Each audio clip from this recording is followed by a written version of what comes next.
Bienvenidos una vez más. El día de hoy traemos la parte final de esta gran historia que hemos venido llevando desde hace unas semanas. Pónganse los auriculares, suban el volumen y apaguen la luz porque están a punto de escuchar historias y relatos en el umbral de la noche. Comenzamos.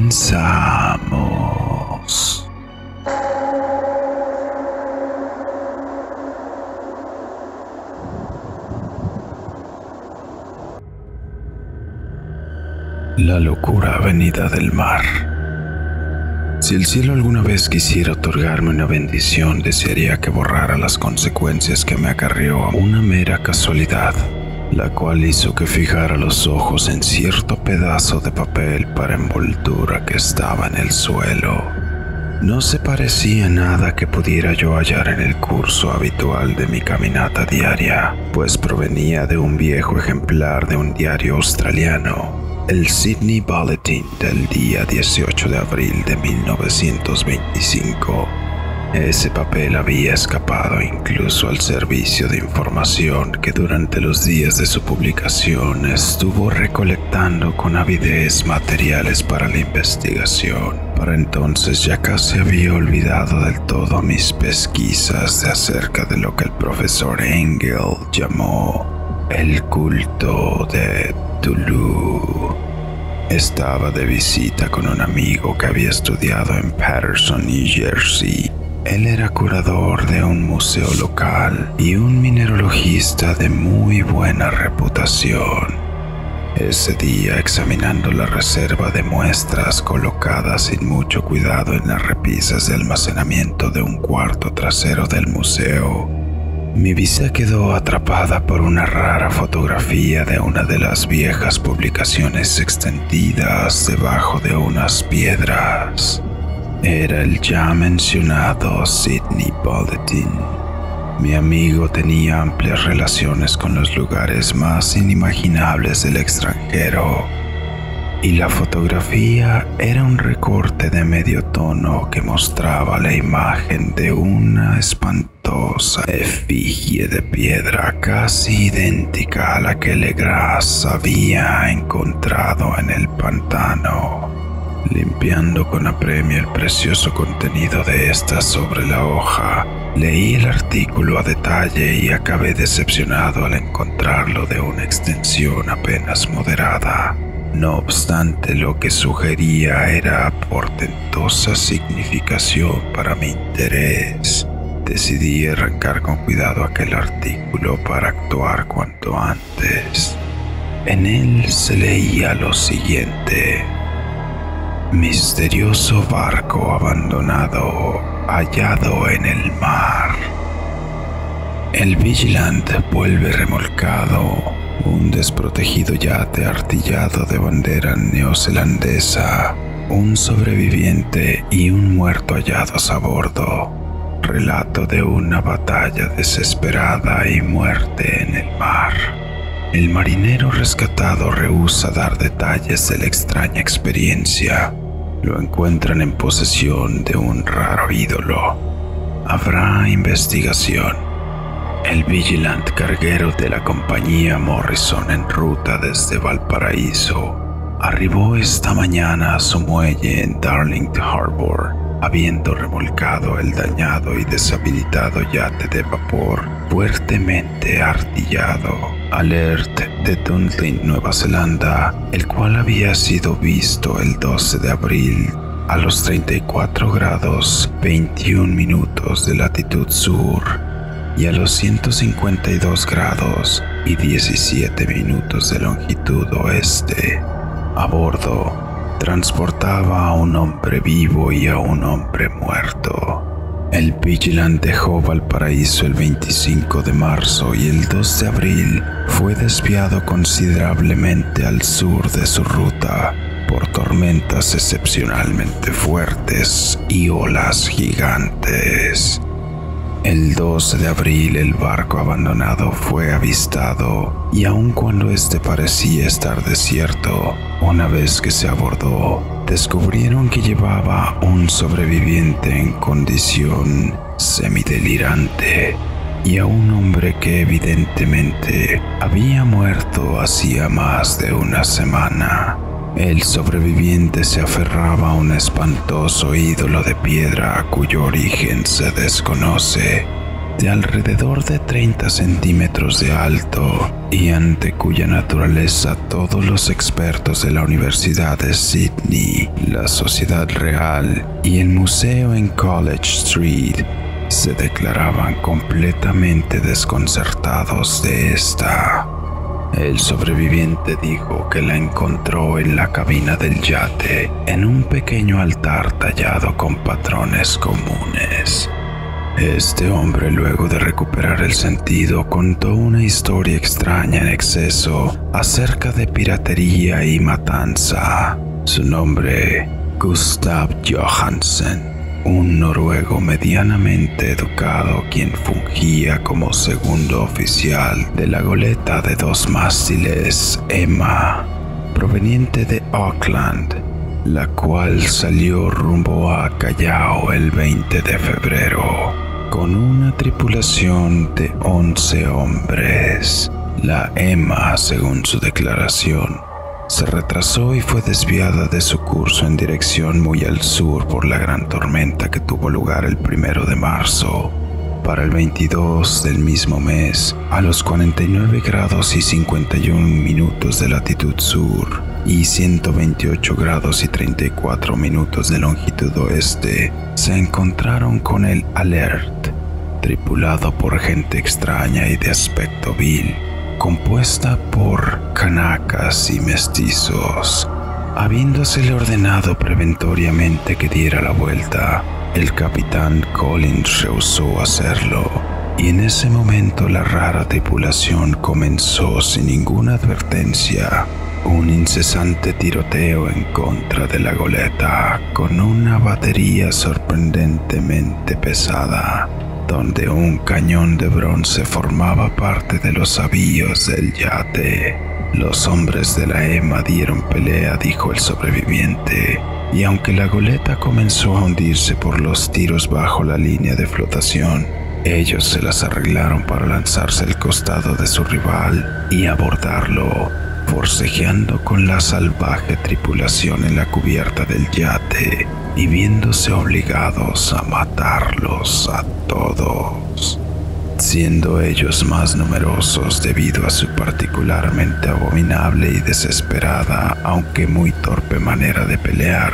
3 de los tripulantes del Emma, incluyendo al capitán Collins y al primer oficial Green, murieron, y los restantes 8, bajo el mando del segundo oficial Johansen, procedieron a navegar el yate capturado, siguiendo con su ruta original para verificar si existía alguna razón que justificara la orden recibida de volver atrás. Al día siguiente, según parece, alcanzaron una pequeña isla, a pesar de que se desconoce la existencia de alguna en esa parte del océano, y desembarcaron en ella.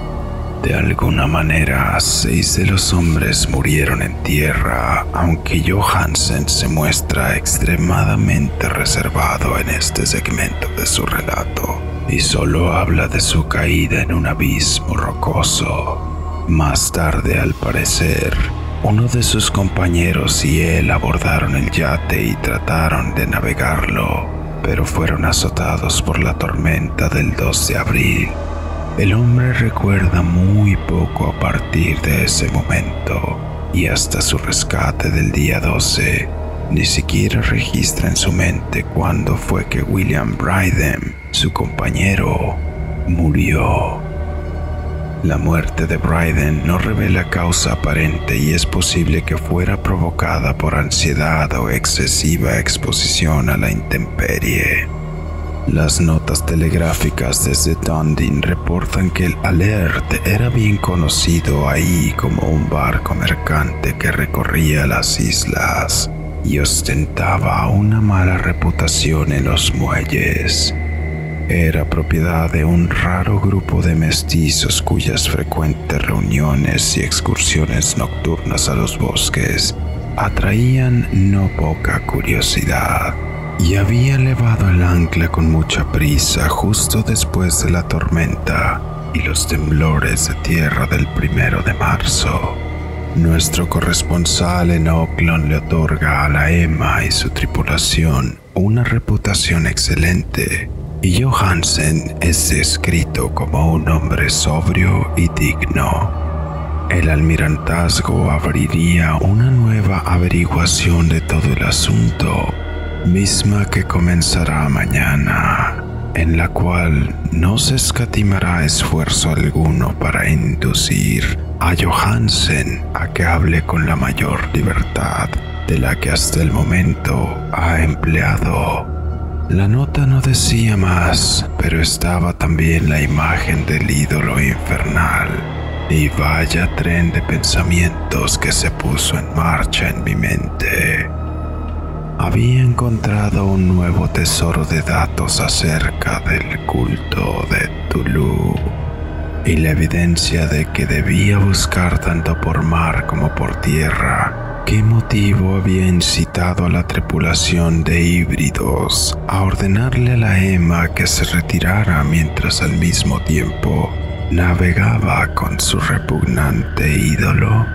¿Qué isla era aquella en donde 6 tripulantes de la Emma habían muerto, sobre la cual el oficial Johansen se mantenía tan esquivo? ¿Qué era lo que la investigación del vicealmirantazgo había puesto al descubierto y que se sabía en Dunedin acerca del persinioso culto? Lo más maravilloso de todo, qué vínculo profundo y sobrenatural había en las fechas, esas que ahora daban una significación maligna y ya innegable a la serie de eventos que tan cuidadosamente anotara mi tío. Marzo 1, febrero 28, de acuerdo con la línea internacional de cambio de fecha, en tal día habían sucedido el terremoto y la tormenta. Desde Dunedin, el Alert y su dañina tripulación salieron ansiosos, como si se les hubiese convocado de manera imperiosa. Y del otro lado del mundo, poetas y artistas comenzaron a soñar con una extraña ciudad anegada y ciclópea, mientras un joven escultor había moldeado en su estado de trance la forma aborrecible de Cthulhu. En marzo 23, la tripulación de la Emma desembarca en una isla desconocida y deja ahí 6 hombres muertos.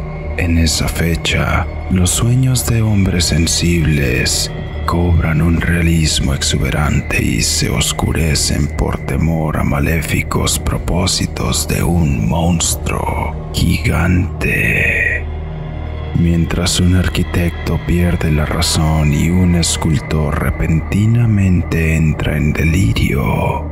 ¿Y qué hay de esa tormenta del 2 de abril? La fecha en la que cesaron todos los sueños de la ciudad cenagosa, y Wilcox emergió sin daño visible del azote que le causaba aquella extraña fiebre. ¿Qué hay de todo esto y aquellas pistas que diera el viejo Castro acerca de los primigenios llegados de las estrellas y ahora sumergidos de su próximo reinado? Su fiel culto y su dominio de los sueños.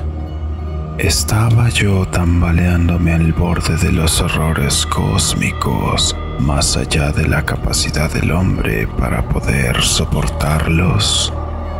Si era así, estos seres debían ser horrores mentales solamente porque de alguna manera el segundo día de abril se había puesto fin a cualquiera que fuese la amenaza monstruosa que había comenzado a sitiar las almas de la humanidad. Esa tarde, luego de un día de telegrafiar y hacer preparativos con urgencia, me despedí de mi anfitrión y tomé el tren rumbo a San Francisco. En menos de un mes estaba en Dundee, donde sin embargo hallé que se sabía muy poco de los integrantes del culto, y la información que permanecía viva solo se hallaba en viejas tabernas de marineros. Las sabandijas de los puertos eran demasiado vulgares para hacer mención especial de ellas. Entre charlas ligeras y pláticas ambiguas, indagué acerca de un viaje a tierra que hicieron aquellos mestizos, trayecto durante el cual afirmaban haber notado un tenue tamborileo y llamas rojizas en las colinas distantes. En Auckland descubrí que cuando Johansen regresó, su cabello rubio se había vuelto una mata blanca. Luego de la superficial y poco concluyente investigación en Sydney, había vendido su caballo en West Street y navegando con su esposa hacia su antiguo hogar en Oslo sobre su perturbadora experiencia, nada había contado a sus amistades de los que había revelado a los oficiales del almirantazgo. Por ello, lo único que pudieron hacer por mí fue darme su dirección en Oslo. Luego de eso fui a Sydney y hablé sin ningún provecho con los marineros e integrantes de la corte del vicealmirantazgo. Ahí estaba anclado el Alert en la circular quay de Sydney Cove, pero ahora vendido y dedicado al comercio. Nada obtuve de su personal evasivo. La imagen acuchillada con su cabeza de jibía, cuerpo de dragón, alas escamosas y pedestal inscrito con jeroglíficos que se exhibía en el Museo de Hyde Park. La estudié durante mucho tiempo y muy bien, hallándola de una mano de obra siniestramente exquisita y con el mismo absoluto misterio terrible, antigüedad y rareza del material que pareció no ser de este mundo y que yo había observado ya en el espécimen más pequeño de Legras. Los geólogos, me dijo el curador, habían concluido que se trataba de un enigma monstruoso, pues juraban que el mundo no albergaba rocas de ese tipo. Entonces pensé en un estremecimiento, en lo que el viejo Castro le dijera a Legras acerca de los primigenios. Ellos habían llegado de las estrellas y traído sus imágenes consigo.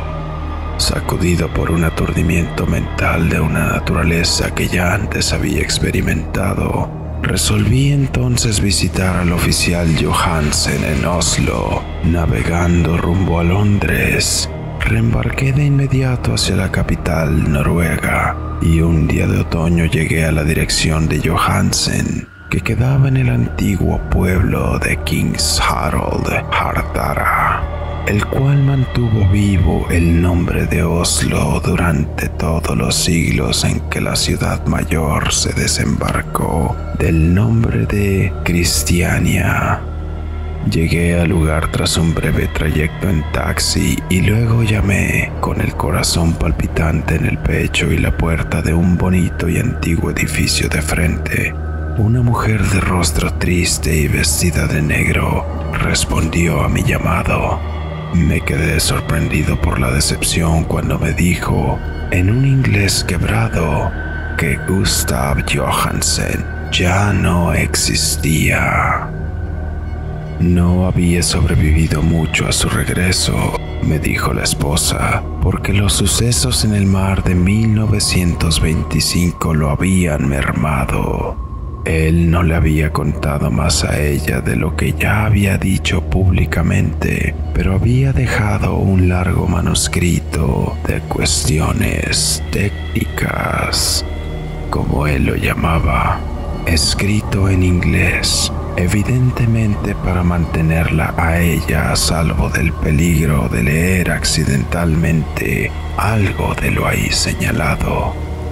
Resulta que durante una caminata por la calle estrecha cerca del atracadero de Göteborg, le cayó encima un bulto de papeles desde la ventana de un ático. Dos marineros lascares de inmediato trataron de ayudar a ponerlo en pie, pero murió antes de que la ambulancia pudiera llegar a donde se encontraba. Los médicos no encontraron una causa concreta de muerte y lo achacaron a un problema cardíaco. Aunado a la constitución debilitada, ahora siento que un sombrío terror me roe las entrañas. Y sé que nunca habrá de abandonarme hasta que yo también haya encontrado el reposo eterno.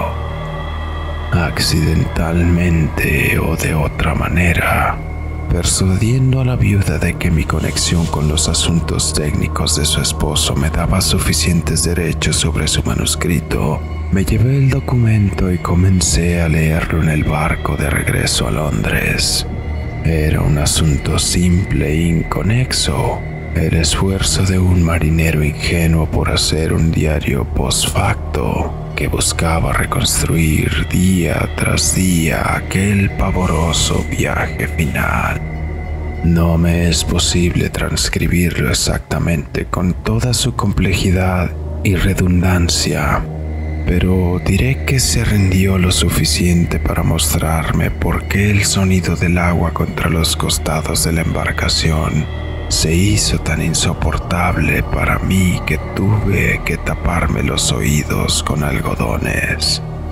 Johansen, gracias a Dios, no lo sabía todo, incluso habiendo visto la ciudad y la entidad, mas yo nunca volveré a dormir en cama al pensar en los horrores que se echan sin cesar en el tiempo y el espacio detrás de la vida. En esas blasfemias impías llegadas de estrellas antiquísimas que sueñan en el fondo del mar, conocidos y favorecidos por un culto pesadillesco listo y ansioso por liberarlas en el mundo cuando otro terremoto haga emerger su monstruosa ciudad de roca hasta la luz del sol y el aire libre. El viaje de Johansen habría comenzado justo como se le relató al vicealmirantazgo. La Emma, con lastre, había salido de Auckland el 20 de febrero y había sentido la fuerza total de esa tempestad ocasionada por el terremoto, que debió hacer que desde el fondo marino se levantaran los horrores que llenaron de pavor los sueños de los hombres. Al recuperar el control, la embarcación avanzó a buen ritmo hasta que fue detenida por el alerta el 22 de marzo y que fue posible sentir el pesar del oficial mientras escribía acerca de su cañoneo y hundimiento. De los demoníacos cultistas morenos de Alert, se refiere a ellos con un notable horror. Había una cualidad peculiarmente abominable en ellos, la cual los hacía ver como si la destrucción que llevaba a cabo pareciera casi un deber. Y durante las diligencias en la corte de investigación, Johansen mostró un azoramiento ingenuo ante la carga cruentísima de la cual fueron objeto, y que su tripulación entonces, movidos por la curiosidad de ver una vez que habían capturado el yate, bajo el mando de Johansen, los hombres vislumbraron una gran columna de roca que había emergido del mar a los 47 grados y 9 minutos de latitud oeste y 123 grados y 43 minutos de longitud sur. Llegaron a una costa de lodo y limo con una arquitectura ciclópea. toda recubierta de algas, esta no podía ser menos que la sustancia tangible del supremo terror en la tierra. La pesadillesca ciudad sepulcro de R'lyeh, que fue construida incalculables eones atrás antes de que comenzara la historia por los enormes e inhumanas formas que bajaron desde las estrellas, desconocidos. Ahí yacían el gran Tulu y sus hordas, ocultos en verdes bóvedas cenagosas y mandando por fin. Luego de esas innumerables, los pensamientos que esparcían miedo entre los sueños de los más perceptivos y llamaban imperiosamente a sus fieles para que vinieran en un peregrinaje de liberación y restablecimiento. Johansen no sospechaba nada de esto, pero Dios sabe que vio lo suficiente. Yo supongo que solo una cima montañosa, la espantosa ciudadela coronada por un monolito donde el gran Tulu estaba enterrado, fue lo que en realidad emergió del océano. Cuando pienso en la extinción de todo lo que podría estar aguardando en el fondo, casi siento el impulso de suicidarme en el acto. Johansen y sus hombres quedaron sorprendidos por la majestuosidad cósmica de esta Babilonia grotesca de ancestrales daemones, y debe haber adivinado sin requerir mucha guía que no se trataba de algo de este o cualquier otro planeta donde reinara la cordura. El asombro ante el tamaño increíble de los bloques de roca verduzca, ante la impaciente altura del inmenso monolito labrado y ante la intrigante identidad de los colosales y sus estatuas de bajorrelieves, con la extraña imagen que habían encontrado en el altar del Alert, queda marcadamente visible en cada línea de la aterrada descripción del segundo oficial Johansen. Sin conocer el futurismo, Johansen logró plasmar algo muy similar a este cuando escribió sobre la ciudad, pues en lugar de describir alguna estructura o edificio definido, él solo abunda en las vagas impresiones que le causaban los amplios ángulos y las superficies rocosas, superficies demasiado extensas para pertenecer a cualquier otra cosa natural y apropiada para nuestro planeta, hechas de impíos con sus horribles imágenes y jeroglíficos. Si mencionó su relato de los ángulos es porque sugiere algo que Wilcox me había dicho al respecto en sus horrendos sueños. Él me dijo que la geometría del sitio onírico que veía era anormal, no euclidiana y repugnantemente evocadora de esferas y dimensiones que están apartadas a las nuestras. Ahora un marinero de poca cultura sentía las mismas cosas mientras observaba directamente la terrible realidad.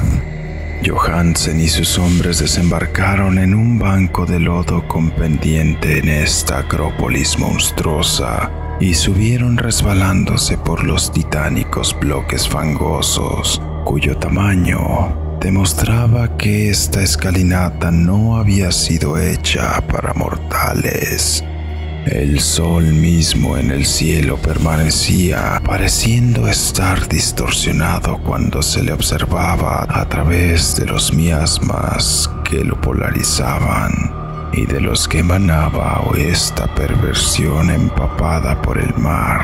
Y una irregular sensación de amenaza y suspenso acechaba maliciosamente desde aquellos ángulos demenciales y fugaces de roca labrada en la que un segundo vistazo revelaba concavidad, cuando a primera vista habían parecido convexos. Algo muy parecido se había apoderado de todos los exploradores antes de que pudieran ver algo más definido que roca, limo y algas. Cada uno habría huido de haber ignorado su temor al ser burla de los demás, y solo los movía a seguir con la exploración de una mínima motivación: encontrar algún souvenir que pudieran llevarse consigo. Pero todo fue en vano. Fue Rodríguez, el portugués, quien subió hasta el pie del monolito y gritó que lo había hallado. El resto lo siguió y miraba con curiosidad hacia la inmensa puerta labrada con el ya familiar bajo relieve del calamar dragón. Era, según anotó Johansen, con la puerta de un granero enorme. Todos sentían que era una puerta por el dintel, umbral y quicio adornados alrededor de ella, aunque no podían decidir si estaba plana en horizontal como una trampa o inclinada al igual que la entrada exterior de un sótano. Como Wilcox había dicho, la geometría del lugar estaba toda errada. Uno no podía estar seguro de que el mar y el suelo estuvieran horizontales. De ahí que la posición relativa de todo lo demás pareciera tan fantasmagóricamente variable. Brinden empujó la roca desde varios puntos sin obtener resultado. Entonces, Donovan pasó sus manos con delicadeza por el borde, presionando cada sitio por separado según avanzaba. Escaló interminablemente por las grotescas molduras de piedra. Es decir, uno podría asegurar que escalaba si la cosa, después de todo, no estuviera horizontal. Entonces los hombres se preguntaron cómo era posible que una puerta en este universo pudiera ser tan inmensa. Entonces, con suavidad y con gran lentitud, un dintel de cerca de 4 kilómetros cuadrados comenzó a abrirse hacia adentro desde arriba, y vieron que se balanceaba. Donovan se deslizó o de alguna manera se prospuso hacia abajo a lo largo del quicio y se reunió con los compañeros mientras todos observaron la extraña hendidura del portal monstruosamente esculpido. En esta fantasmagórica distorsión prismática el movimiento era anómalo, en un sentido diagonal, así que todas las reglas de la materia y la perspectiva parecían alteradas. La abertura era negra de una oscuridad casi tangible. La lobreguez, de hecho, era una cualidad positiva, porque ensombrecía ciertas secciones de las paredes que deberían quedar reveladas. Entonces pareció brotar como humo expulsado después de su aprisionamiento durante incontables eones, algo que oscureció el sol notablemente conforme se iba alejando, con sus membranosas alas batientes por el reducido y menguante firmamento. El olor que surgía de las profundidades recién abiertas era intolerable y con certeza el fino oído de Hawkins le hizo pensar que había escuchado un horrendo sonido espeso en el fondo. Todos los presentes pusieron atención y seguían poniendo atención cuando esto se apareció ante sus ojos, moviéndose con torpeza viscosamente y forzando a tientas su gelatinosa inmensidad verduzca a través del portal negro hacia el mancillado aire exterior de aquella ponzoñosa ciudad de locura. La escritura del pobre Johansen casi quebró cuando anotó esto. De los 6 hombres que nunca alcanzaron a volver al barco, él creía que 2 habían muerto de terror puro en ese instante maldito. La cosa no podía describirse. No existía lenguaje para tales abismos de locura aullante e inmemorial, tan pavorosas contradicciones de toda materia, fuerza y orden cósmico. Una montaña caminaba o daba traspiés. Dios, ¿quién dudaría de que al otro lado del mundo un arquitecto famoso se hubiera vuelto loco y el pobre Wilcox delirara entre fiebres por causas de ese instante telepático. La cosa de los ídolos, el engendro verde y pegajoso, llegado de las estrellas, había despertado para reclamar a los suyos. Las estrellas estaban alineadas correctamente otra vez, y lo que un culto inmemorial no había logrado por designio, un grupo de inocentes marineros lo había conseguido accidentalmente. Después de miles de billones de años, el gran Tulu estaba libre de nuevo y ávido de saciarse. 3 hombres fueron barridos por las arpas fofas antes de que alguno pudiera darse la vuelta. Que Dios les dé descanso, si es que existe algún descanso en el universo. Donovan, Guerrero y Angstrom se llamaban aquellos infelices. Parker resbaló mientras los otros 3 iban descendiendo frenéticamente por los paisajes interminables de roca, encostrada de verde en dirección de la lancha. Y Johansen jura que fue tragado por un ángulo de la sillería que no debería haber estado ahí. Un ángulo que era agudo pero que se comportaba como si fuera obtuso.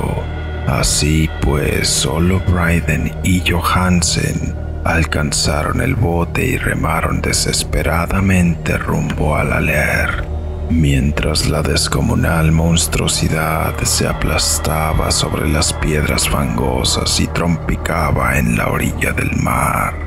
No se habían perdido toda la presión de vapor a pesar de que la tripulación completa había desembarcado, y solo fue cuestión de unos instantes de subir y bajar corriendo con una velocidad febril del timón hasta el cuarto de máquinas para hacer que el Alert comenzara a moverse. Lentamente en medio de los horrores distorsionados de aquella escena indescriptible, el yate comenzó a surcar las letales aguas, mientras que, en la sillería de aquella costa cadavérica que no era de este mundo, la cosa titánica que descendió de las estrellas se mecía y farfullaba como un polifemo maldiciendo al barco fugitivo de Odiseo. Entonces, más audaz que el cíclope del relato, el gran Cthulhu se deslizó pesadamente hacia el agua y comenzó la persecución con sus enormes brazadas de potencia cósmica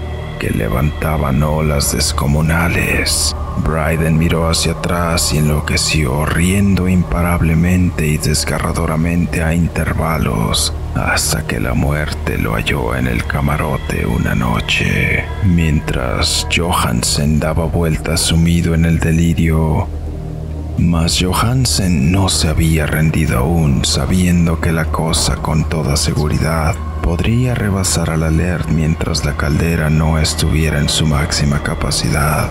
Decidió correr un riesgo desesperado colocando la potencia del indicador del motor a toda máquina. Como un rayo, se movió por la cubierta hasta llegar al timón y le dio media vuelta. Hubo un poderoso remolino y mucha espuma en el océano intoxicado.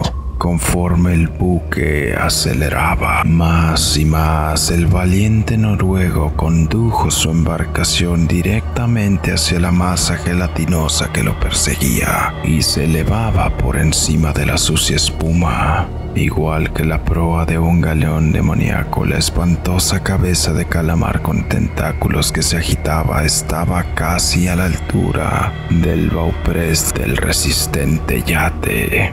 Mas Johansen siguió avanzando implacable. Entonces ocurrió un estampido como el sonido de una vejiga al explotar, y una viscosa suciedad como de un pez luna que reventaba, con un hedor de 1000 tumbas abiertas y un sonido que el cronista no fue capaz de describir en papel. Por un instante el barco fue mancillado por una cegadora nube verde cáustica, y luego solo hubo un hervidero venenoso por la popa, donde, Dios del cielo, los despedrigados fragmentos blandos se estaban reagrupando nebulosamente para recuperar su forma.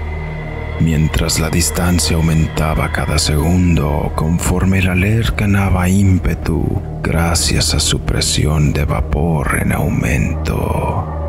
Eso era todo lo dicho en el documento. Luego de esto, Johansen solo se dedicó a reflexionar mientras observaba al ídolo en la cabina y se ocupaba de alimentar un poco al lunático que se reía a su lado y a sí mismo. No trató de navegar después de su intrépido escape, pues esa reacción había dañado algo en su alma. Entonces llegó la tormenta del 2 de abril, y con ella una especie de neblina en su cerebro. Hay una sensación de estar en un torbellino espectral cruzando los golfos líquidos del infinito, de confusos viajes a través de universos vacilantes montado en la cola de un cometa, y de histéricas caídas desde el abismo a la luna y de la luna de nuevo hacia el abismo.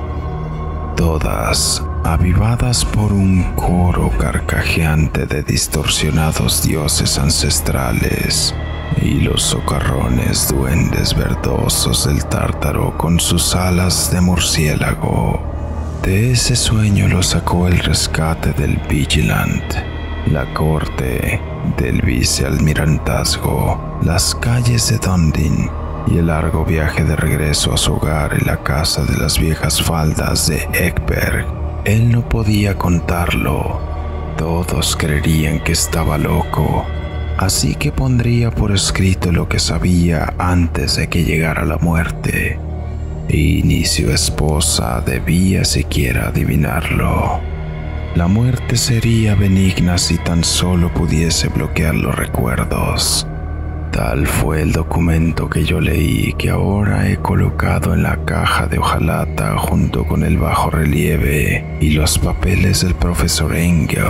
Con ellos se irá este registro que llevo yo, esta prueba de mi propia cordura, y con la cual pude armar lo que espero que nunca se arme de nueva cuenta.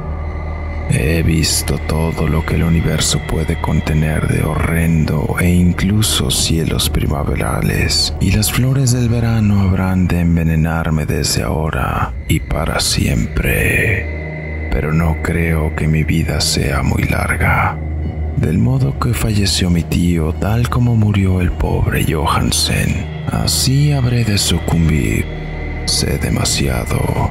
Y el culto resiste todavía. También Cthulhu vive. Supongo, de nuevo en ese abismo de roca que lo ha protegido desde que el sol era joven. Su ciudad maldita se ha vuelto a hundir porque el Vigilant navegó sobre aquel sitio exacto luego de la tormenta de abril. Pero sus ministros en la tierra aún braman y saltan y sacrifican en torno a los monolitos coronados con ídolos en lugares solitarios. Él debió quedar atrapado por el hundimiento mientras estaba en su negro abismo, o de otra manera, el mundo ahora estaría aullando de terror y frenesí. ¿Quién conoce el final? Lo que se ha levantado se puede hundir, y lo que se mantuvo hundido puede volver a elevarse. Lo horroroso espera y sueña en las profundidades, y la decadencia se extiende por las inestables ciudades de la humanidad. Vendrá un tiempo, pero no debo y no puedo pensar en ello. Espero que, si no sobrevivo a este manuscrito, mis abogados y albaceas antepongan la cautela a la audacia y se aseguren de que no sea visto por nadie más.